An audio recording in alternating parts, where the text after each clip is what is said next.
job coming in nice and quiet, showing me that you're ready to go. I'm sure you've talked to some of the other 6th graders about what we're doing. I know both of the other classes are really excited about this project. Anybody want to take a guess what we're doing? David? Greek mythology. We are doing Greek mythology and art. So before we get started with our video, I want to know, what do you guys know about Greek mythology and art? Riley?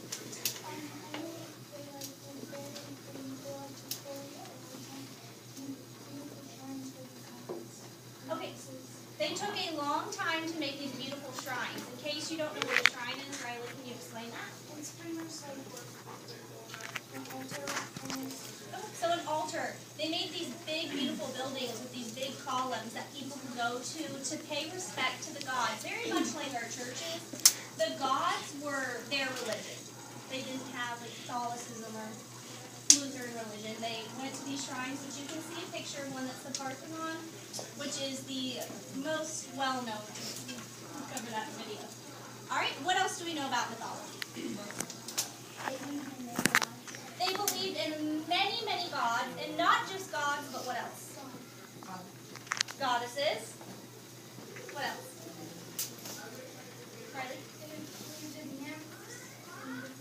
Okay, different types of beings. So we're going to call those creatures. We're going to watch a video about different creatures in Greek mythology as well. What else? One more thing.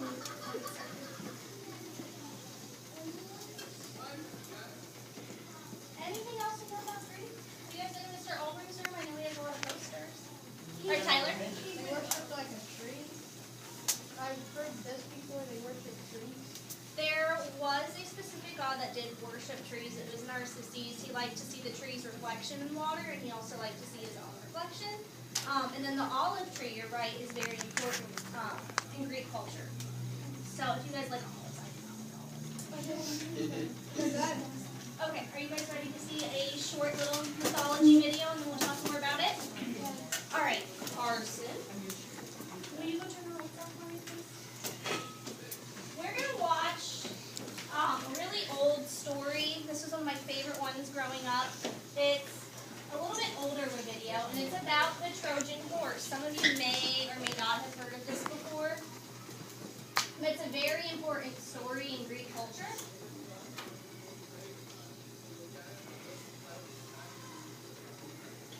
I got new speakers, they might be really loud. I apologize if the blows your cover. I was trying to test it.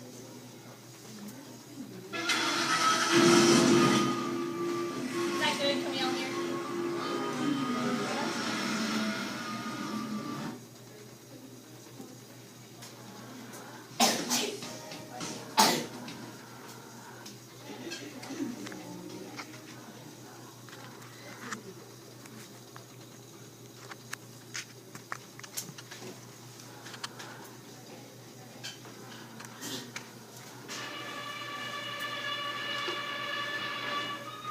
Many years ago, the brave armies of Greece and Troy were locked in a long, bitter war. The Trojans had captured a beautiful Greek princess named Helen and held her within their fortress city of Troy. It did not seem possible that any man could break into the fortress city of Troy.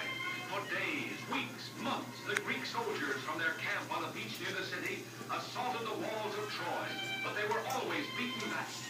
Then Ulysses, a great leader of the Greeks, said to his men, "I have a plan. It is dangerous, but if it works, the Trojans themselves will take us through the gates of their city." At the order of Ulysses, the Greek soldiers set to work cutting down huge trees, making the wood into planks. From the towers of Troy, the Trojan soldiers watched a big building grow taller and taller day by day, until it was 6 stories high. And when the Greeks pulled away all the work ladders and scaffolds, there stood a huge wooden horse, 80 feet tall. So that'd be like a 4-story building, 80 feet tall. Or 5 stories. It's a pretty big building.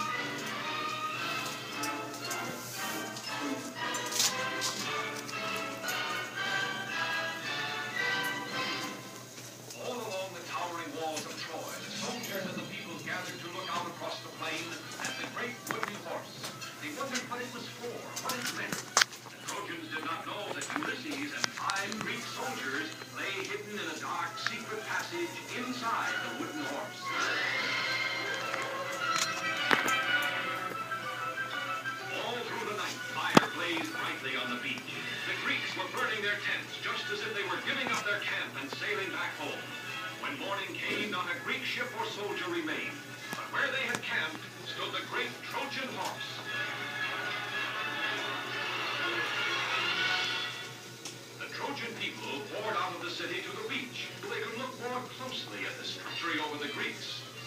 Princess Cassandra, daughter of the king of the Trojans, warned her people of this Greek gift, but no one would listen.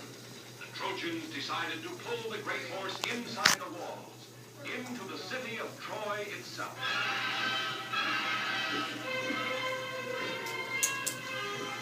The Trojans tied thick ropes around the legs of the huge wooden horse. Hundreds of men took a hand at the ropes. Others lined up behind the horse.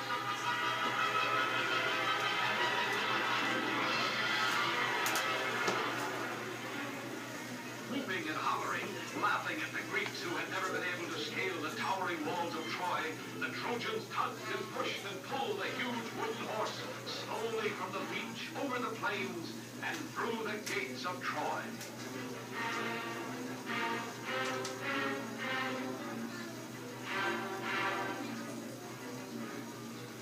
In the dark, secret passage of the wooden horse, Ulysses and the 5 soldiers lay quietly waiting. They could feel the horse being moved. What the Trojans had decided to do, neither Ulysses nor his soldiers knew.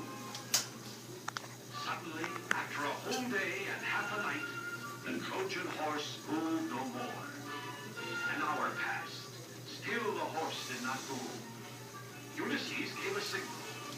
The soldiers felt their way silently down the dark, secret passage, following Ulysses.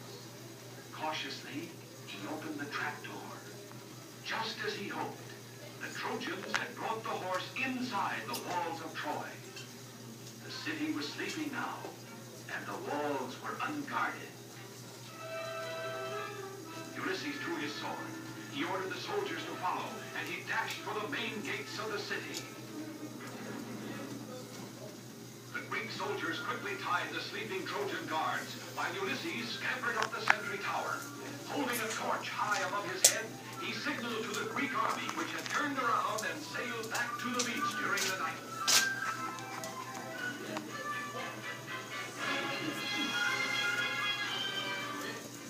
And even as Ulysses and his men opened the gates of Troy, the Greek army was marching across the plain. Caught completely by surprise, the Trojans were easily defeated by the Greek soldiers, who found their beautiful princess and took her back safely to Greece. And brave Ulysses was named the greatest of the Greek heroes.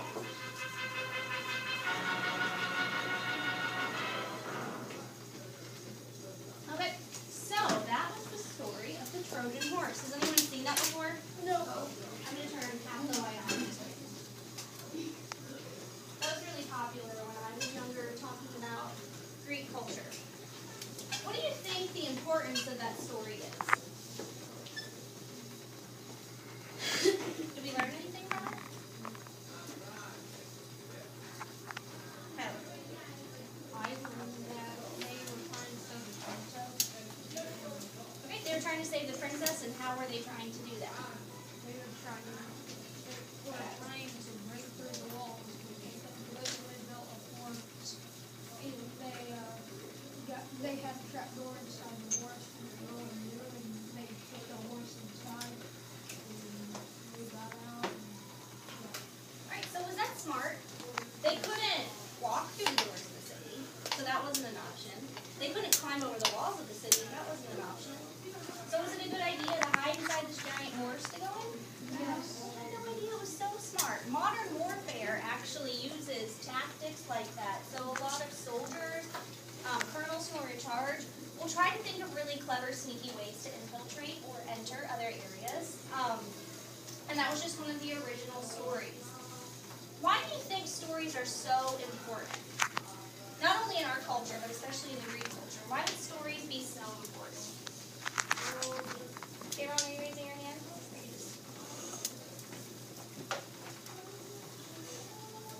Oh, come on, guys, you gotta have something. I'm sure at least one of you had a mom and dad that read stories to you when you were younger before you went to bed. What's the importance of stories? Hayden? Were you scratching? Jacob? They teach you stuff. Thank you. They teach you stuff, all right? Stories are how we hear about how things have been done in the past, how things can change. We learn about history, about different people, different lives. There's all sorts of things that we can learn from stories. And in Greek mythology, stories were a really important way for them to share what was going on, what was happening at the time, what had happened in the past.